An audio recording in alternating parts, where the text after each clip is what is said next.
Yeah, you're good. Go for it. All right. Well, welcome. Welcome to Questions We're Afraid to Ask. Welcome, James Wright, who is famous for being a YouTuber and woodworker, but we're not really going to talk about that today. We're going to talk about education. And we asked James to come because you have experience in an area we don't with kids. Your kids are homeschooled right now. Is that correct? Yeah. All right. And have you used, I can't remember when you told me before, did you use the public education system or any of the others with your kids, or yes. did they start? Okay, so you have experience in more public than one. education up until, just before the pandemic. Okay. So what was your reason? If it wasn't the pandemic, why did you guys make that choice? Right before the pandemic, we started traveling. And so we go on 3 or 4 large vacations every year and then a weekend vacation a month. And you just can't do that in the public school system. No, you can't. No, you can't. In fact, they'll come after you. In some places, they'll charge you, the parents or the kids, with like truancy, and fines can get laid on. And yep. Every district's a little bit different, but I've seen that be a big thing. In fact, that was a big thing where I went to school. The truancy problem was so bad in Cy-Fair, which is right outside of Houston, that we actually, the district contracted with the county constable's office for security. Like the constables would be there, but they would also go and hunt down truant kids. Now, this was not 1 or 2 times. It'd be excessive. Like a kid hadn't been there for 3 or 4 weeks. And I think it may have been as much a health and safety check as it was to like get them back into school. But no, traveling's a good reason. I'm sure the kids are learning a lot. Like, what are some of the places that you've taken them that are educational? Well, like last year we were doing Revolutionary War, so we actually flew out to Boston. Okay, and nice. They got to go up Bunker Hill and actually they went on several different tours through the different sites and actually gained to feel it. And we did Gettysburg a while before that. There's a lot of things like that, just going and experiencing the place and seeing it come to life that way. What age range are your kids around? As of right now, they are 11, 13, and 14. And so that's been 5 years? Okay. Okay. About 4.5. Okay. Yeah. So from the they elementary, all had gone to school to public school at one point then. Yeah. Our youngest came out when he was about to go into second grade. Okay. That sounds right. So they all got a taste of elementary. Oh yeah. Before. Okay. And do they prefer being at home? There are times when they want to be in public school because there's always more access to friends and things like that. Yeah. But then whenever we're on vacation, they're like, I'm so glad we're not doing that. Now, because we do schooling all year round and then take off weeks of chunks throughout. So this time of year, they would rather be in public school, but come January, they're very happy where they're at. Yeah. It's interesting that you say that. Cypress or Cy-Fair, where I went, experimented with year-round school when my brother. So the way it fell is they didn't do it with high school because it would have interfered with sports, and you can't mess with football in Texas, right? So that was priorities. And the argument was valid. They said we can't do year-round school for high schoolers because this is going to impact the scholarship opportunities that are going to potentially come out of the sports. So we can't do that. So I kind of bought that argument, but they did it with elementary and junior high. And what they would do is 2 months on, 1 month off, 2 months on, 1 month off. But the teachers were never off because the kids rotated in groups. So it was the teachers started teaching year round, but they were never teaching. It was like they'd teach 2 months. And it was weird. It was it didn't work. They did it for 2 years and then they dropped it. But they experimented with it. And I think they dropped it mostly because a huge percentage of the parents involved, kids were in school while other kids were out of school. Like they would have kids in high school and kids in the junior high or elementary. And it ended up falling apart because they're like, there's nobody to watch my kid. Right. There's nobody at home. It only worked for a single income family where a parent stayed at home. And, there was a lot of backlash to it. But I know they experimented with it because the idea behind it was if we don't let the kids out for a huge stretch of time, they're more likely to retain the material, which I think is actually we know that there's definite studies behind that there's a learning gap that, like, you get them up to 80% and then they go away for the summer and they come back at 40. And it's like, if you kept them, you could. Yeah. Yeah. So we try to stop it so that there's no more than 2 weeks at a time that they're out. Yeah. So did y'all have to, I'm assuming your state has a curriculum that they require that you follow, or actually Illinois it's weird because it's known as being a liberal state, but it is probably one of the most open states to homeschool. They have zero requirements. Wow. You don't have to inform the school system at all. There is no testing at all. It is just, if you want to homeschool, great.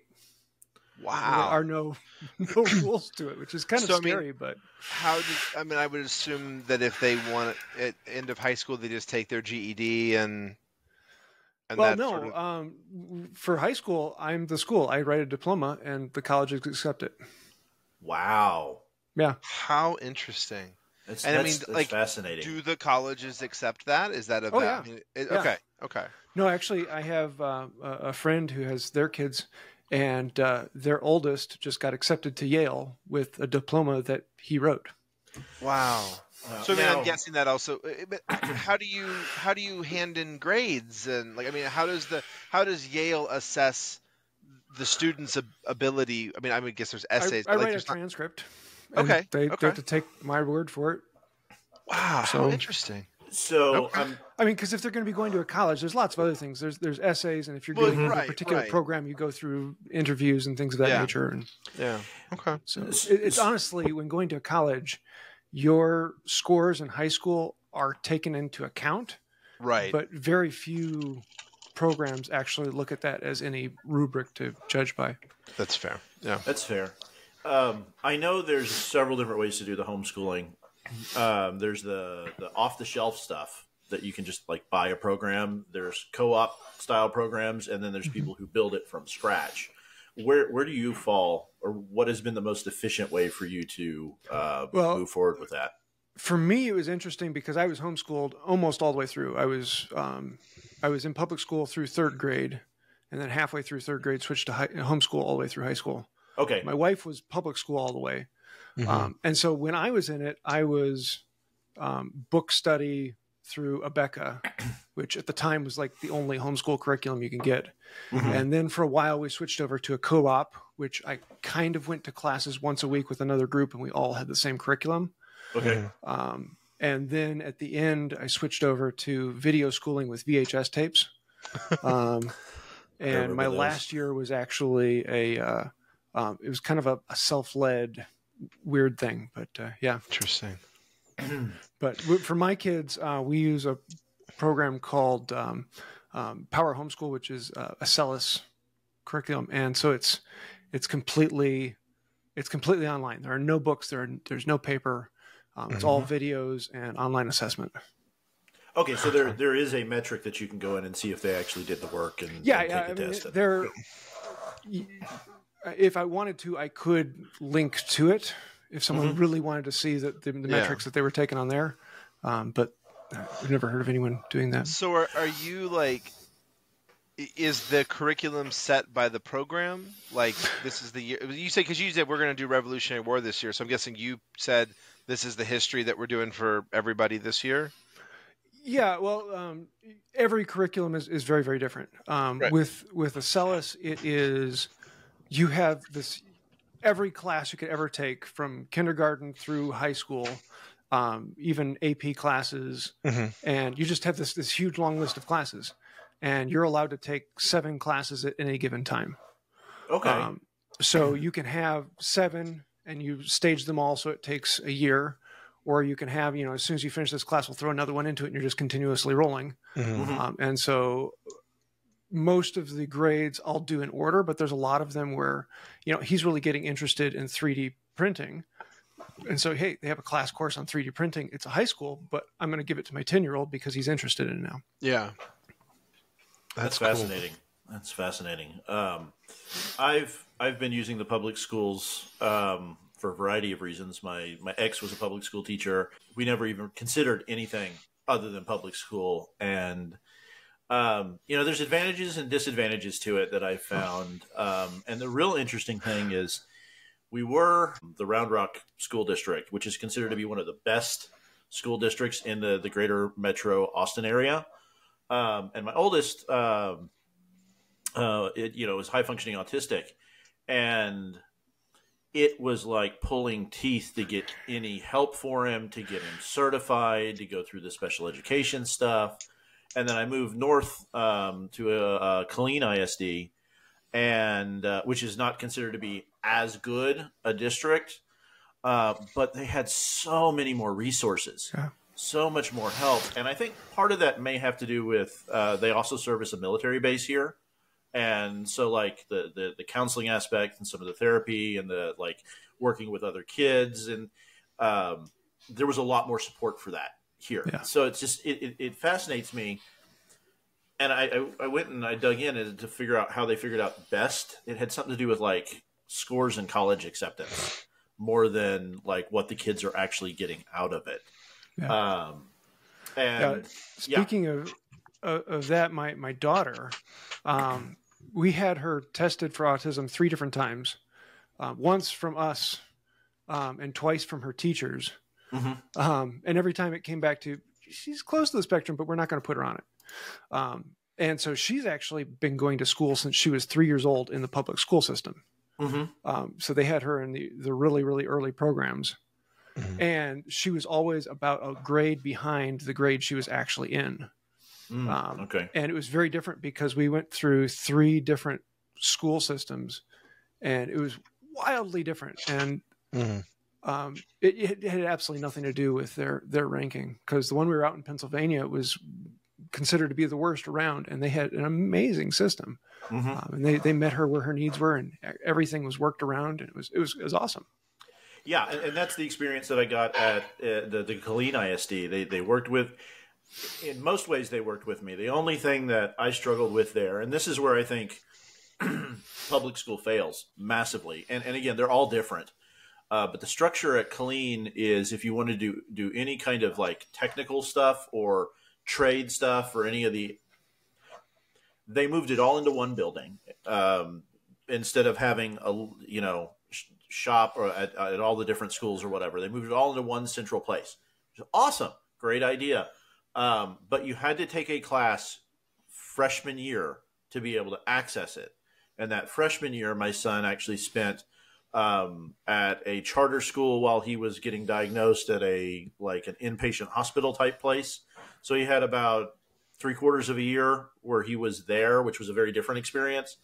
And he missed that class. So everything was cut off for him. He couldn't, they're like, we can't make an exception. You can't go back and do it. So he couldn't take shop. He couldn't take the special word processing classes. He couldn't take the photography classes. He was stuck with only the electives at the high school, which was like music, art, or PE. And, they have since changed that. So you can get in at any grade, which makes a lot more sense because it's such a transient community. We have military people coming in and out like crazy. So it's we always have sophomores coming in or juniors coming in, and you're going to tell them they can't go to shop anymore, right? So that bureaucratic structure is a pain to deal with. But as a single parent, right now I'm like, I don't know of another way that I could, and there's not a decent charter school close that I could get my kids to. So that's not an option for me. So public school is the option, whether it's good, bad, or sideways, right? So I'm just trying to make the best of it. And it seems to be going pretty well for my kids so far. So my kids started or my son did. My daughter's still there, but my son started in a charter school as well, because I went to private all the way through school because my mom was a teacher, and so she worked at schools so that they could afford to let me go there.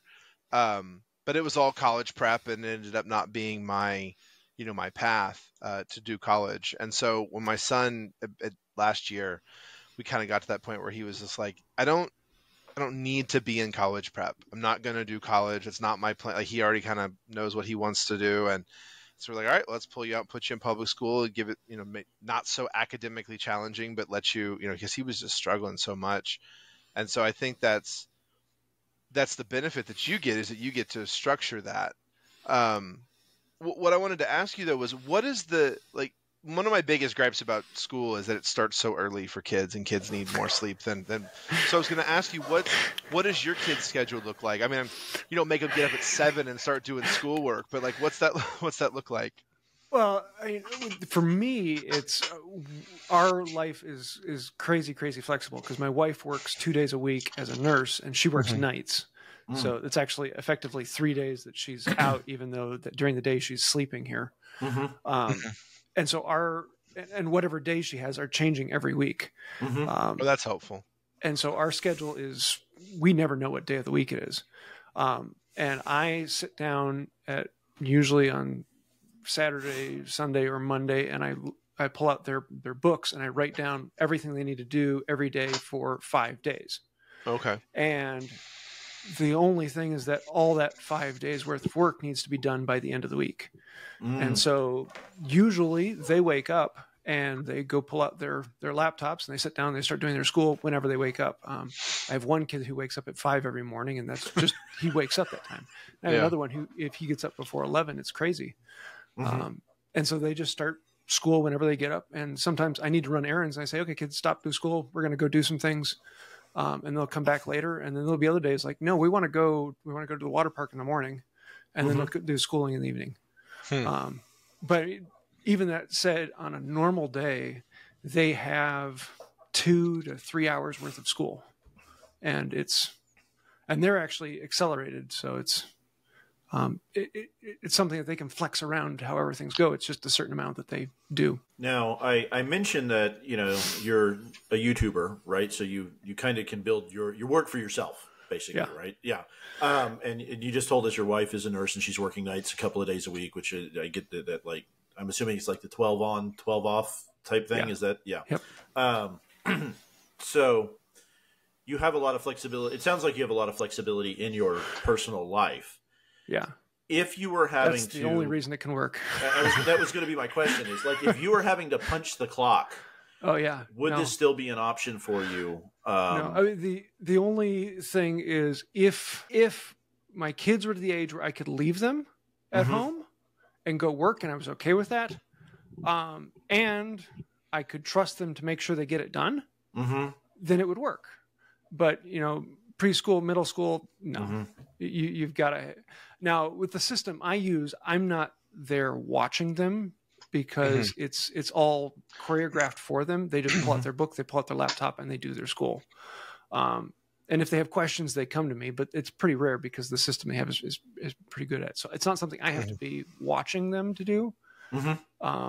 And so I can do other things around the house, but I still have to be here. Yeah, there has to be an adult present. Yeah, in and case. It only works if you can be the stay-at-home parent or work from home.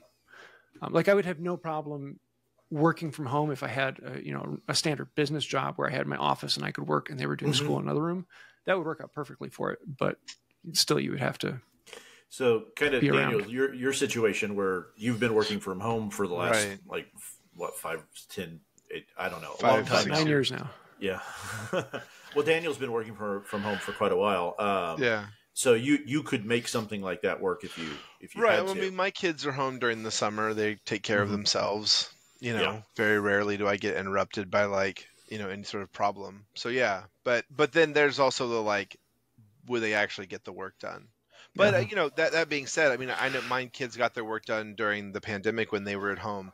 But if it had been 3 hours of work a day, it'd been a lot easier to get them to get it done. Yeah. If they didn't have to sit there and sit through. That was always my thing in school, is I don't need the hour-long lecture. Give me the information and I can do the. Yeah. I don't need all this extra. So that's interesting, because I could read and absorb the information, but I seem to absorb it better if I listen to the lecture.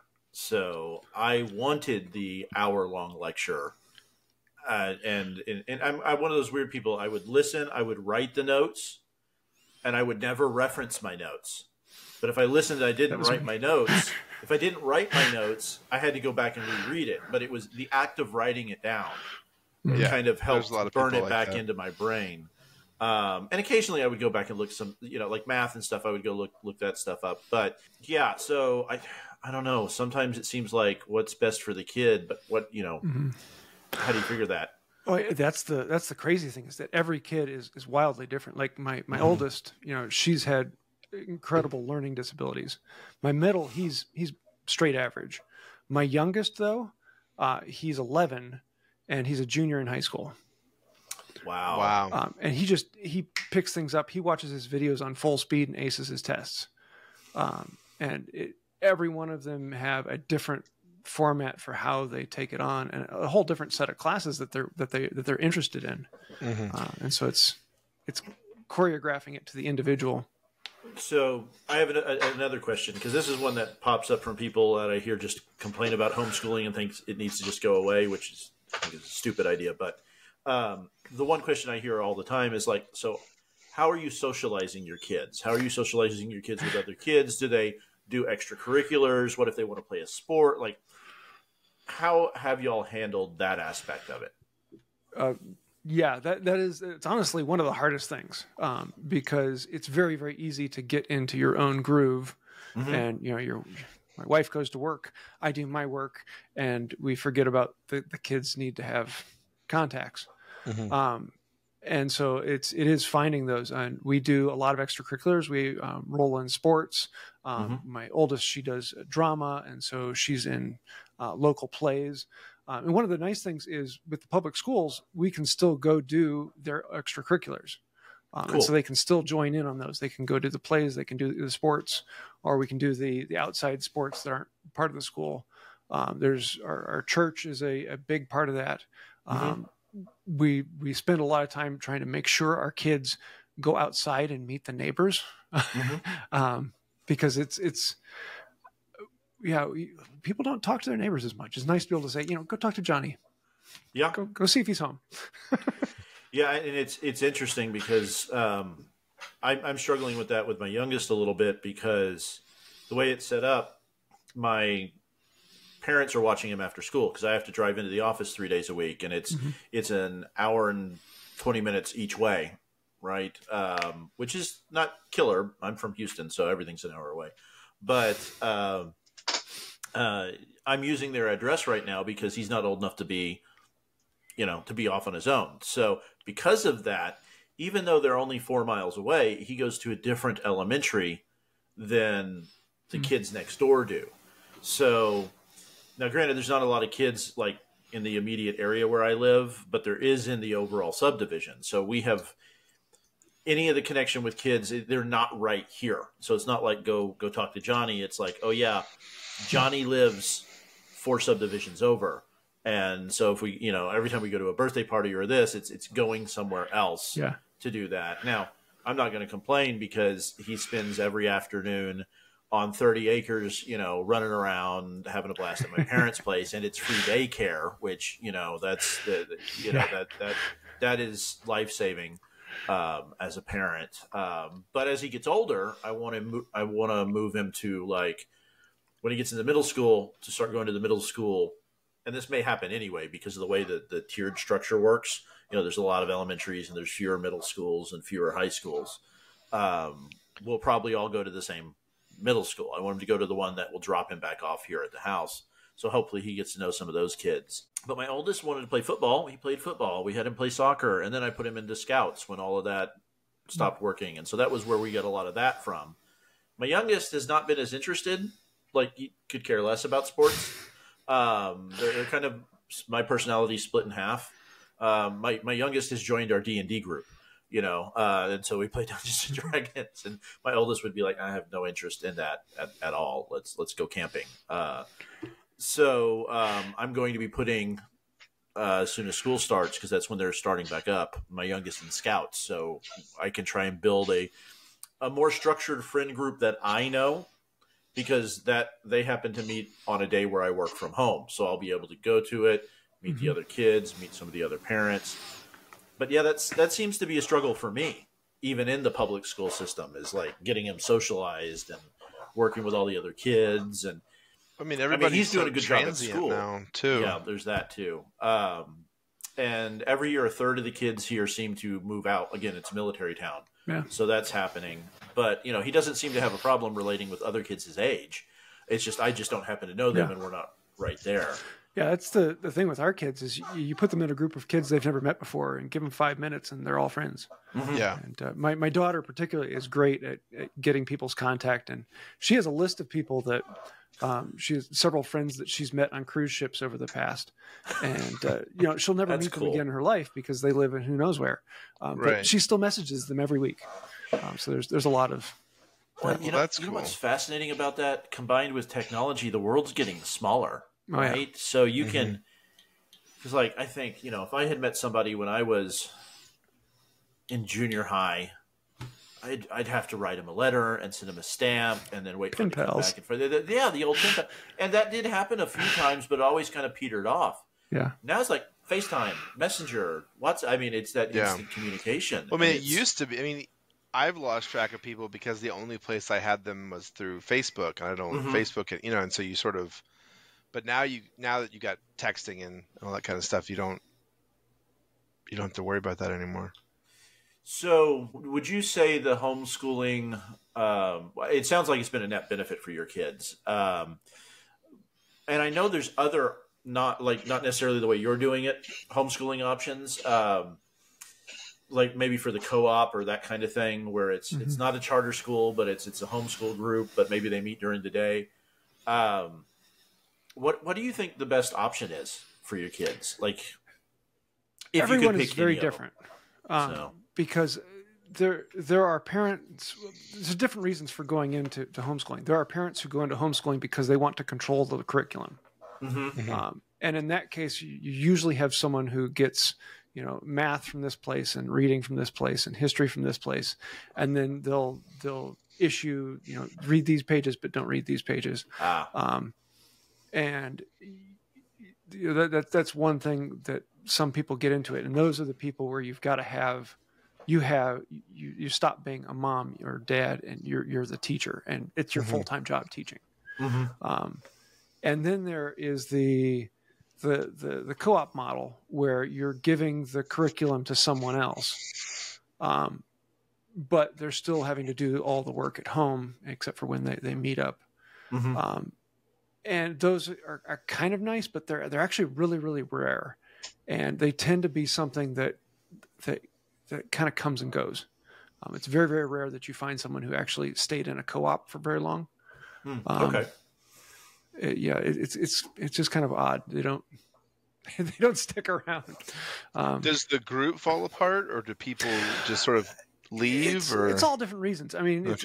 If you have to have a certain amount of people who are constantly investing in it, because the co-ops that work, you have one or two people who are just powerhousing the co-op, and that's all they do. And they're constantly contacting people and reminding people and bringing up the curriculum and getting things set up. And there's a ton of work that goes into that. And if it's all on one person and that person gets bored one day, it just falls apart. Yeah. It sounds very much like the Scoutmaster and Assistant Scoutmaster model and that kind of thing. It'll be really, really, really strong for a while, and then somebody's like, I can't do this anymore. Or the kid ages out. For whatever reason, or life happens, right? The last scout troop that I was in, I was the equipment guy, and I was making sure it was all maintained. And then my personal life blew up, and I'm like, sorry, here's the keys. Y'all have fun, and you hope it continues forward. But no, that makes a lot of sense. And then I know there's like Montessori schools, which I never really understood, other than they're private schools. And then there's the private schools, which Daniel, isn't that what you went to? So I did. I went to a private elementary school that was attached to a Baptist, church, but it was sort of its own school. And then I actually went to a Catholic high school for a year and a half, and then I went to a Montessori private high school. The Montessori part of it doesn't really carry into high school. Like, Montessori is more like when they're the younger kids, and it's more about like exploring and learning and not getting into that structure too early. But by high school, it was just high school. It was just high school. But it was just really small classes, and 4 and 5 people and stuff like that. So I mean, it was very similar to, I'm sure, what a homeschooling sort of thing would be, where there's only 2 or 3 people in a classroom, and it'd be very similar to like a co-op kind of thing where it's little tiny groups. But my ex-wife talked about that because she did the bulk of her high school at it was technically a Montessori high school, but like she had 16 people in her class, and they all went up through like 3 grades of high school together. And my graduating class was 4. Yeah, and she talked about like they'd go into the kitchen of the house that it was in to do all their chemistry stuff, and physics was in the backyard where they had everything set up, and it was just a very different. And half the people who taught there were also professors at UT that were doing kind of doing this on the side to help supplement their UT, because they weren't tenured, right? So they were struggling to pay their bills, so they were working 2 full-time teaching jobs. Versus me, and I graduated from a high school that had like 4,000 people in it, and I had almost 900 people in my graduating class, and it was just I couldn't tell you. My wife's graduating class is 1,200. Yeah, it's very different experience. Out the stadium for it. Yeah. There was a basketball coliseum that the district rented, and they would just churn it out. It's like you got 2 hours to get through your thing, and then the next group is lined up and coming in, and they did all like 10 or 12 high schools in 2 days, and it was wild. I did not take advantage of them, but I know there were a lot of opportunities in the big district that I was in. I could have taken Russian, I could have taken Chinese or German. There were shop classes. There was all kinds of stuff. But since I was, told I needed to be a doctor, I took everything was pre-med stuff. It was all, which wasn't bad. It was all science. Like I took 3 advanced sciences my senior year, but that was cool. Like I got to take human anatomy and physiology, which is normally only a college class. Chemistry 2, physics 2. I took a whole bunch of stuff that isn't offered in the public school system that my kids are going to right now. So it's just interesting. I forgot where I was going with that. Overall, with the talking about the education system in general, having experienced a little bit of both, if you could wave your magic wand to change anything in the public / charter school systems, what are some of the things you would wish for the general parents out there who can't do the homeschooling, where it's not an option? What are some of the magic things you might wish for? That's hard, because in the end, it all boils down to money. Because the probably the biggest benefit that our kids have is that they can go at their speed. And whenever you're part of a class, you have to go at the median speed or at the speed of the slowest person. And so you always have a group that are bored because they've already mastered it and everyone else is trying to catch up. And the only way you can do that is smaller classes, and that means more teachers, and that means more money, and everything just kind of comes down to that. Yeah, and I remember that, and I think I don't know if it was banned at a state level here through legislation or at the federal level, but when I started school, we had advanced, on pace, and we called it a cruel name, but it was the slower kids, right? Well, it was No Child Left Behind. Well, that was one of the big ones, because I have a bunch of friends who are teachers, and one of their biggest struggles is they're no longer allowed to fail their kids. They can't fail a student unless, in fact, I was talking to one of them this year who said he chose to fail, like it was 48% of his class, of his students in high school. And he only was able to do it because those kids didn't turn in an assignment the entire year. Otherwise, he has to curve and give them some kind of grade or whatever to try and keep them. And he teaches math, which if you don't learn this math, you're not going to learn this math, and you're not going to learn it builds. It's a structure thing. It's like if you don't learn the alphabet, you're never going to learn to read, kind of thing. So that's my biggest gripe. If I could change it, it'd be like, can we just start failing kids again and making them repeat the grade if they don't show mastery of the content for whatever reason? Now, that's one of the cool things about the curriculum that we're using is that every concept, every step basically there's a video that explains it, and then there's a quiz immediately following every video. Okay. And the quiz says, did you check that? Did you get what you got out of the video? And if you didn't get it, if you didn't get an 80%, then it gives you another video, a different video on the same topic, explaining it a different way. And then it gives you another quiz. Did you get it? And it'll do that up to 3 times. And if it doesn't do it 3 times, then it says, you need more. We're going to send you back to this previous class and have you go back and redo it again. And so you can't move on to the next concept until you've proven you've matched that subject. And the nice thing about that is my middle son, he'll often retake the same concept 3 or 4 times, and then it will suddenly click and he'll move on. Whereas my youngest, he never misses anything, and so he can march as fast as he wants. And just being able to cater it to him and have that second thing to come through and explain it in a different manner. It's huge, but you can't do that in large groups very well. I mean, that's got to be my daughter's biggest complaint in math is she'll just be like, they just keep explaining it to me the same way. Like I didn't get it that way the first time. Telling me the same way again isn't gonna, but the teacher usually only gets it one way. Like that's how they understand how to do it. Yeah. That's why like my wife will ask me to help her with math and I'll try to explain it to her and she's like, no, you don't, you have a whole different way of understanding it than I do. And that just confuses me, So that's very cool that it's an option. And then you get somebody like my oldest who looks at an equation and goes, it's 13. And they're like, how did you show your work? He's like, what do you mean?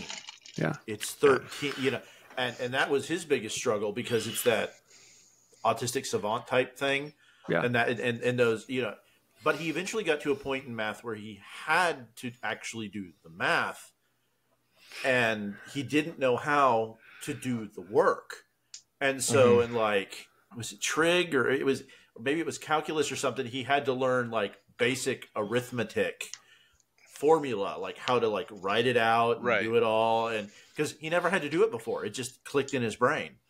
And that was the hardest thing for him to learn. It wasn't the math concepts. It was the actually how to do it all by hand, which was just, and I didn't understand it. I was just like, and then the teachers were like, we want to fail him because he's not showing his work. I'm like, and in hindsight, I should have made him learn to do it the long way, even if he could just spit out the number because he struggled like when he hit like 11th grade.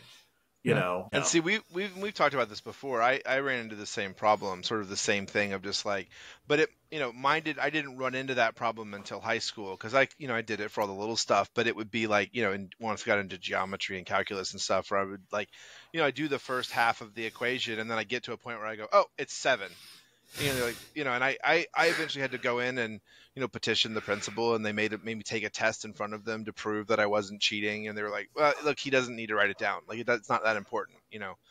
They were doing it more for like we want to make sure you're not cheating and using a calculator or you know how to do it. And so, but that's that thing of like, when you build the system for X, and right now a lot of them are built for, going on to college. Like you don't have that ability to craft it and change it and and move it around. It feels like a scale problem. Like anytime you find something that works and then you try to move it to scale, it's not scaling up.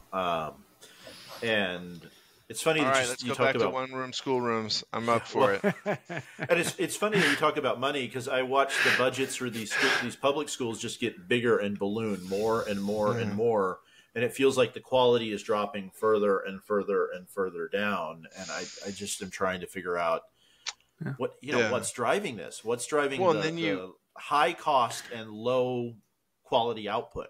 You get into things like where HISD that's going through just a disaster because they had a bunch of schools and now they had to have someone come in and like take over, and they're doing a whole like, and everybody's thrown into flux. Well, I mean, you want to go that where you were talking about like it's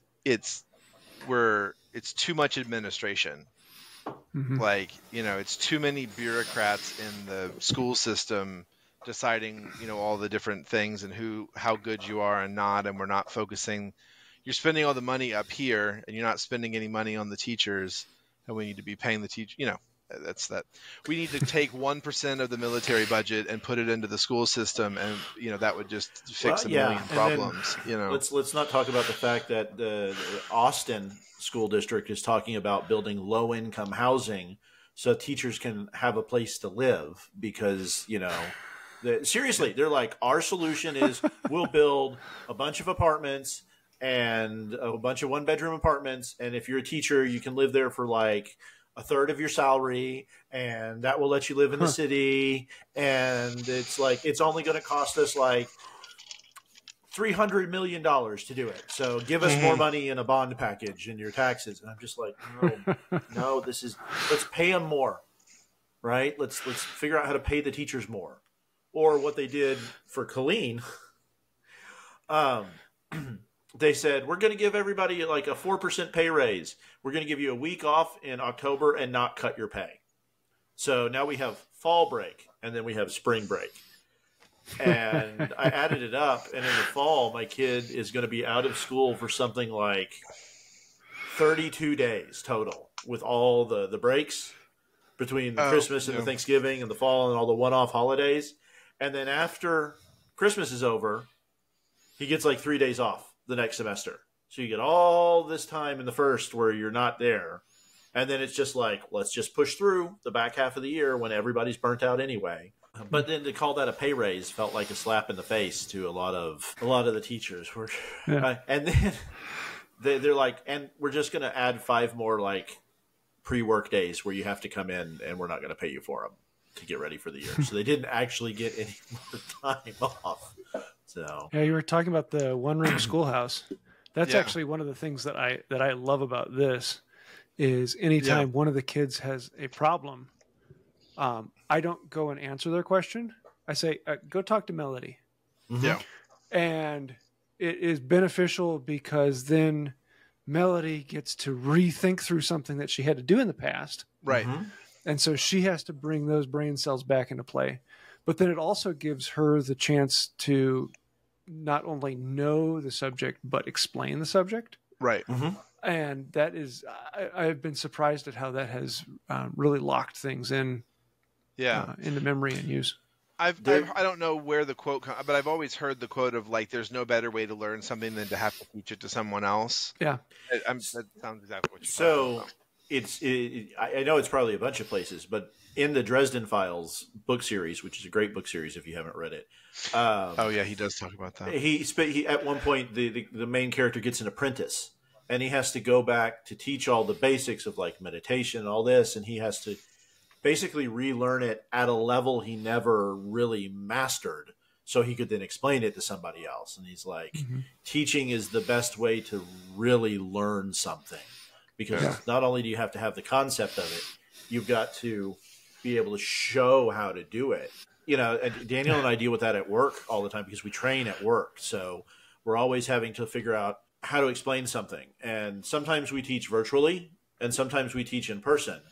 And it is easier for me to figure out if people aren't getting it in the same room than it is this way, right? You can see it on their face. You can see it. Yeah, you can see somebody not getting it. Or they'll ask a question, and it seems like they're more willing to ask a question in person than they are in a virtual environment. At least that's been my experience. Now, I teach woodworking classes, and once a month I'll do an in-person class. Half the class is in person, half the class is online. And the half that's online, you never hear from them. They never say anything. They never do anything. And it's just like, are you there? Hello. I'm very familiar with that feeling. Being able to hide behind the screen. Yeah. And like for some people, I mean, I just did some training last week, and for me, very much like I don't need the interaction. I just want the data, I want the information, and I don't jump in and do that sort of stuff. And I know that there are people who need to do that, and if they don't engage, they're not actually paying attention. So yeah, I don't know how the teachers did it over the pandemic. Like, I mean, I had to keep a picture of my son's screen share in the corner of my computer to be like, dude, you're not on camera. Like you got to be on camera. Like I can, just to keep them engaged. And I don't want to speak for all teachers because I'm sure I know they poured their heart. A lot of them poured their heart and soul into trying to make that work. But the consensus that I've gotten from my kids and from the bulk of the teachers I know is it failed. It was an utter and total failure. No one had the infrastructure for it. No one was prepared for it. No one understood what was actually happening. And I made my youngest repeat the year, and the school fought me tooth and nail on it. Thankfully, in Texas, kindergarten and first grade, you as a parent are allowed to go in and go, no, they will repeat the year. But after that, the school can just push them on through. So my kid was getting kindergarten, and he hadn't done the preschool for a variety of outside of life reasons. And so he needed learn to stand in line, learn to keep your hands to yourself, learn to do all that. And you're not going to learn that as a kindergartner through a box, you know? Yeah. So he because the teachers were like, well, he knows all the material. I was like, yeah, but he doesn't know how to sit still, shut up, and pay attention to you. Yeah. Or not pull, Susie's hair in front of him. Or stand in line, or understand why he has to wait to go to the bathroom. These are all things that he had to go back and learn. Yeah. And I'm getting the added benefit of he's much more mature now as he goes through school. Now, yeah, he's going to be the older kid. He won't graduate high school till he's 19, but he's also got the advantage, and because he's so gentle-natured and he's very timid in general, but he's bigger than most of the kids his age. So there's the bullying aspect that may help a little bit with, which I'm sure you don't have. Well, maybe you do. I don't know. Do you have to deal with the bullying stuff in the homeschool, or how is that working? There are aspects and different things, but it's far less of something to worry about. That also usually the groups that they're involved with are smaller, and you're not like the student in the whole class. It is, I'm going to go, and you're on a team of 11, and there's a lot more camaraderie than there is. Now, is there any concern that they may not be getting those kind of skills for later on in life? Because, there's bullies at all age. So. Yeah, and that was one of the things that was nice about them all going through the young grades in public schools. They got a lot of that, just the basic, how do you talk to someone? How do you answer a question? And that was something that was very beneficial. Yeah, and it's been difficult in the public school. And Daniel, I know you struggled with this with one of your kids. It feels like the structure is now set up to enable the bully in the system more than it is to protect those being bullied. At least that's a lot of the stuff that we've been having to deal with. At least there seems to be a type of bully who figures out how to game the system. And thankfully, my oldest just didn't care. But I know that's going to be something I'm going to have to watch out for my youngest, because he has much more empathy, natural empathy, much more, the words will hurt. Whereas my oldest will just be like, why did somebody say that? That doesn't make any sense. That's where the autism is an advantage. Like it's almost like a force shield. Not always, but it helped a little bit. So that's one of my biggest concerns is like, how do I make sure he's taking care of himself and he's telling people stuff? And most of what I've had to deal with so far in that is not in the school, but it's on the bus ride home where you're mixing all the different age groups together. That's where we've had 99% of the problems. Not that there have been a lot, but I don't know. Daniel, did you want to talk about that at all? Well, I think we've kind of talked about it before, but we ran into those situations where it was like, the kids have figured out there's a set of rules. You can't do this, you can't do this, you can't do this, and they've figured out, well, if I do it this way, then I can antagonize this person until they respond, and then the person who responds gets in trouble, and it's like, how do you deal with like this guy keeps coming up to me and saying things to me, until it's just and we've built this system out where there's no logic applied. It's like, this is the rule and we're going to follow the rule regardless of if it makes any sense or not, so. Yeah, I guess my Gen X is showing, I should say, because, I remember back, because I watched these kind of structures be put in place over my public school life, where if somebody mouthed off to you, and called your mother something, in elementary school, you popped them in the mouth and it was over and it was done, right? Not that I'm advocating violence, even though I am, but restrained violence, whereas, and then it turned into like who threw the first punch, right? And then it turned into, well, it doesn't matter. You both threw a first punch. You're both getting punished equally. And it just has gone up. And then I talked to my dad, who's very much a baby boomer. And he's like, yeah, if there was beef, the coach would pull the guys. Now, I don't know how it was handled with girls, but they'd put them in a boxing ring and go, you got 15 minutes. You got the pads on? Go. Settle your problem. And I never want to hear about it again. And what's fascinating about that is... Sounds good. I'm good for that. Let's go. Training younger people now coming into the corporate world, and they are, by and large, missing conflict resolution skills.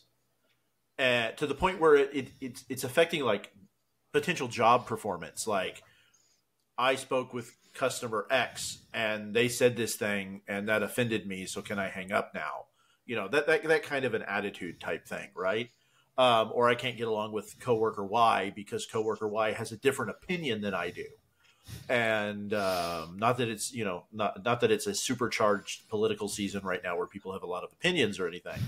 Right. But I'm like, when did we stop learning how to agree to disagree, or even have a logical argument without insulting someone personally?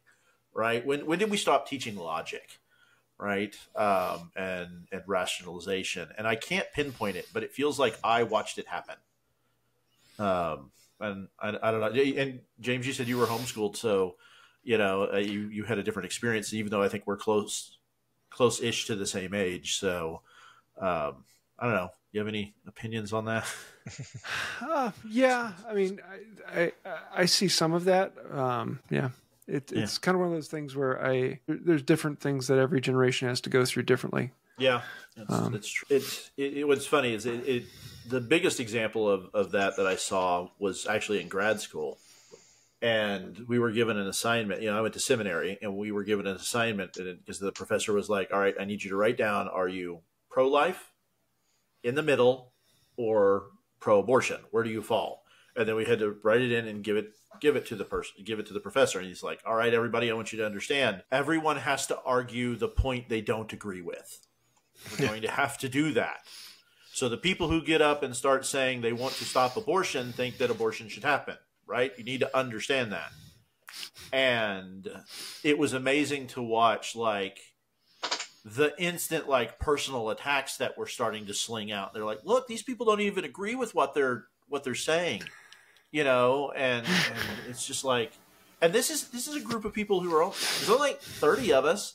We all get along. We're all in the same classes together. We live next to each other in the apartment dormitory places. It's like, how could you say that, Jerry doesn't think that way, but you just called him this horrible, horrible thing. And I don't know. I've kind of gotten off of education a little bit, but I think that's part of the cause of it. 'Cause like, feels like we're not teaching some of these basic logic, basic thought, even problem-solving skills that I feel like I got in school at some level. Maybe I got it from my grandparents and my parents. Maybe I'm getting it mixed up, or maybe I got it in college. I don't know. It's all a blur. I mean, a lot of the problem-solving and interpersonal skills aren't exactly taught by a school as much as they are from just personal experience and the people around you, from watching your parents and watching the people that they interact with and experiences. Yeah. And that's, I was also a feral Gen Xer, so we were also out just dealing with that on our own, And that being said, my mom was one of the neighborhood moms, because we all had the neighborhood mom where everybody would congregate at that house. And so the parents could call when it's an hour after dark and be like, hey, are my kids there? All right, tell them to come home in the dark with no street lights, Good old days. I hadn't really thought about that perspective. I've been focusing too much, I think, on the educational structure and how that works. Well, I think we've run that one into the ground. Yeah.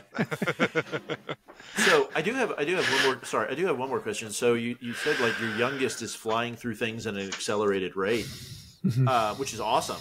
I wish I could have studied some stuff at my pace and not everybody else's. But what are y'all's long term plans there? Like if he's already in high school and he's 11, what are y'all thinking? All of our kids will be graduating. Like my oldest right now. Next week, she will be finishing her junior year, and she's 14.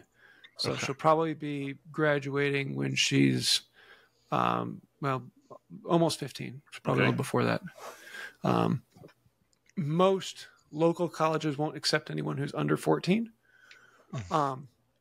However, the cool thing recently has been a lot of colleges are offering online at your own pace schooling. Yeah. And so for the first 2 years worth of college, I mean, you're doing all the dumb things that everyone else does. You're doing the same speech and rhetoric and math. And so those things, it doesn't matter what your degree is, you're probably going to be doing the same thing. Yeah. English Lit 101, all that stuff. Yeah. Yeah. All those classes are things that they can do that time. But the other thing we're offering to them is, or I'm telling my kids, we are not paying for any school after you're 18. So once you turn 18, you're on your own. And we want to also give them the opportunity that if they want to start a business, like if my daughter graduates at 14, she has 4 years until she's 18, where she doesn't have to pay for rent. She doesn't have to pay for food, and she can start something. She has a high school degree, so if she wants to go and start a business, she can do that. If she wants to get ahead and finish her undergrad before she leaves the house, she can do that. And having that flexibility, because every one of the kids is different in what they're going to want to do. Right. My oldest right now, what she wants to do is start a coffee shop. And I say, if you can do that, that'd be awesome. And so it gives them the flexibility to do what they want to do. But yeah, you can do college classes at 12. I wasn't sure how that worked, right? Yeah, my youngest, it won't surprise me if he starts working on his doctorate before he's 18, because he'll be the one who probably wants to go that direction. Man, and he's going to be younger, so that helps. Do you know what direction he's going to head in, do you think? I do not. If I had to go, his thing is math, so probably something in engineering, and because he's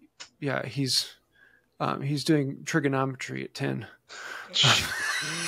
Wow. That was when I pulled the ripcord my senior year on trig. I was like, I don't need this credit. I'm done. This is too complicated for me. I know. Wow. My oldest, it's interesting. I was very hesitant for him to go to – he's smart enough to go to college. Brilliantly smart. But he'd walk in and be like, why are you making me take stupid classes that have nothing to do with what I want to be an engineer. Yeah.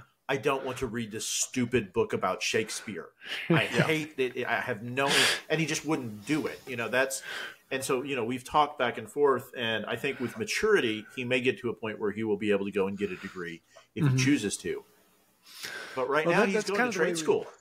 He's going to go learn how to be a plumber. And we kind of talked about it, and I was like, look, this is a year-long program, and we have a place not far from here that does that. And it's like, if nothing else, you have something to fall back on. And he's like, yeah, that's a good idea. I want to do that. So that'll probably be my middle child. Is he'll probably do something like that. Because, if you can go do trade school and get a trade degree at 15 and not have to pay for rent and board and go start working, by the time you get 18 and leave the house, you've got an income, you've been saving. That would have been amazing. At 18, if you've been working for 3 or 4 years, you probably have enough socked away to put a down payment on a house or Well, it's interesting. Like in Texas, you have to do 4 years before you can get your. It's different for everyone, but it's a journeyman's for plumbing under another plumber, and then you can open your own plumbing business. But you have to have worked for somebody. Even if you have the middle certificate, they have 3. You have to work under somebody for a certain number of years before you can open and get a license from the state. And I know every state's different. Like Pennsylvania, you just had to hang up a sign that said you were a plumber. and you were a plumber, right? But I was talking to him, and he was like, I'm not borrowing money to get a degree that will get me a job that will never let me pay it back. Yeah. And I was like, okay, cool. Yep. Biblical counseling. And he was like, you're going to make me borrow the money to pay for trade school? I was like, yes, I am, because I can't afford it right now. I'm sorry. But then he looked at it and he went, oh, it's less than $7,000 to get the year middle certification as a plumber. I was like, you'll pay that back in 4 months, because, I told him he could basically live here not rent free, but for little to nothing until he's ready to go. But I have a different worry with him. It's his medication. I can only keep him on my insurance till he's 25, and he takes multiple medications. So I need him in something that's going to cover cover that. So that's my goal with him, is getting him up and stable and in a job that's going to have the insurance to cover the meds that he needs. So it's a different set of priorities for him. Plus, like, he's super smart. And he's 19, but he's really a 16-year-old. Like, that's where his autism comes in. His maturity level is lower. So, I mean, he's still running around with his friends from high school and doing that kind of stuff. But, he's finally got a job. He's working and he's doing stuff. And yeah, so it's been an interesting journey through the school system. Yeah. And I've always wondered if there were other options, but it sounds like homeschooling would have never been an option for him, because we were a 2-income house, and we both had to be away and working for it. And now I'm a 1-income house, so there's really no way. Yeah, this has been fascinating. I had no idea about some of that stuff. I think your kids are getting a great opportunity. It's really cool that y'all have that flexibility to do that. You took them to Gettysburg, which is awesome. I lived there for 4 years when I was in grad school, so that I know how amazingly historic that place is, and how wonderfully haunted it is too. That's a whole other show. I lived in the seminary on Seminary Ridge, which was the first day of the battle. As you do the tour and go down the Confederate Avenue and all that stuff. So, have y'all done DC yet? Have y'all done the big DC trip? Okay. We did a short one. It was only 3 days there, but enough to hit a good bit of it. Did y'all hit most of the Smithsonian stuff?